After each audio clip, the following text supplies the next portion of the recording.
being broken. How about you?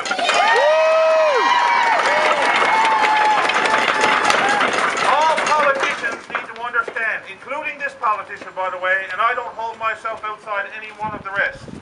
All politicians need to understand that it's the people who put them here, and it's the people that can turn their ass out of here.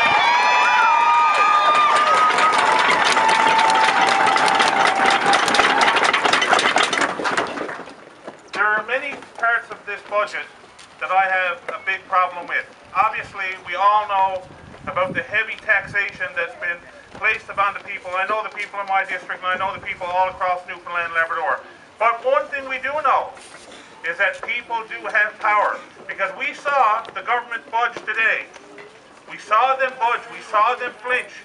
And if you think for a second that all of a sudden, last night, somebody in the government caucus had an epiphany that says what we're doing is wrong here, the taxation that we're going to be putting on people is unfair. If you think that's what happened, well, then you're in Disneyland, not Newfoundland, I can tell you that.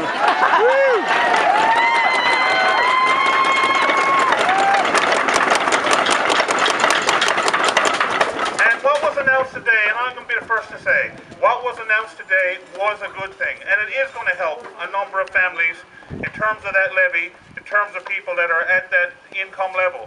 But there's an awful lot of people, I know there's an awful lot of people in my district in particular, that this announcement does absolutely nothing for them. And they're going to be suffering, and they're going to be downtrodden under this budget, including many of the teachers that are here today.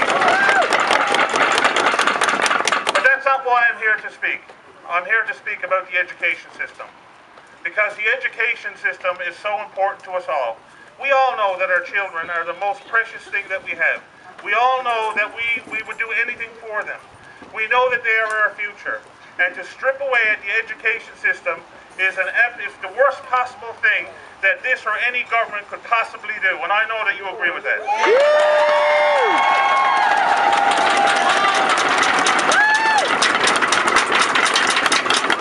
Do they even think about the impacts of overcrowding? Do they think about the impacts of doing away with important programs like intensive core French, or of course they're not doing away with intensive core French, we're having intensive core French lottery. Apparently.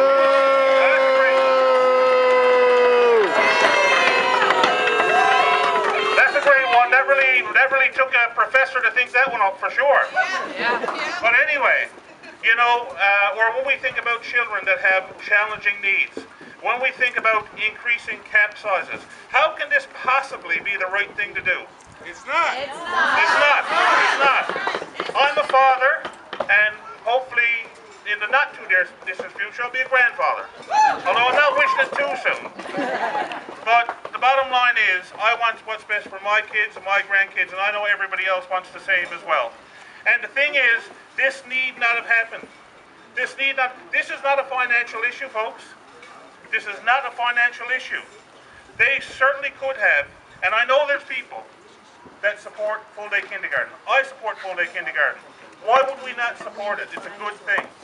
But at the end of the day, are we going to sacrifice the kids that we have in the classes now for full-day kindergarten? I don't think anybody.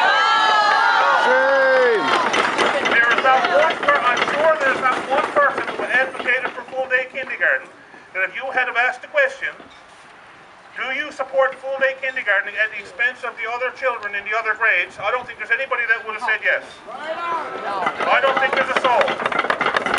So we know, everybody knows that this is a bad idea. And the money that's being put into full-day kindergarten this year could go into resources to make sure that the kids that are already in the system are receiving a quality education, because that's what it's all about.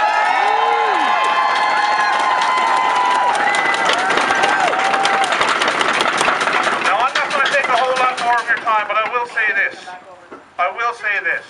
We've seen some movement, and it was because the people were strong. And each one,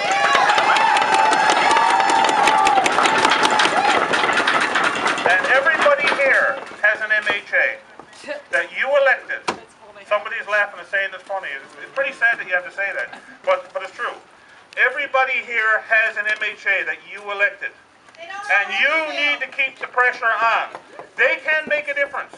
They work for you. They work for you. That's right, they work for you. And they can make a difference. If enough of them were to get together in a group, they could lobby that cabinet to make some changes. They could demand changes if the will was there.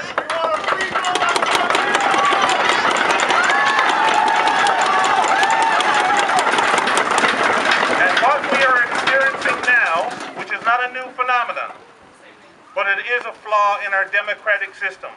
The fact that an elected individual cannot represent the people who elected them is absolutely wrong. It's absolutely shameful. So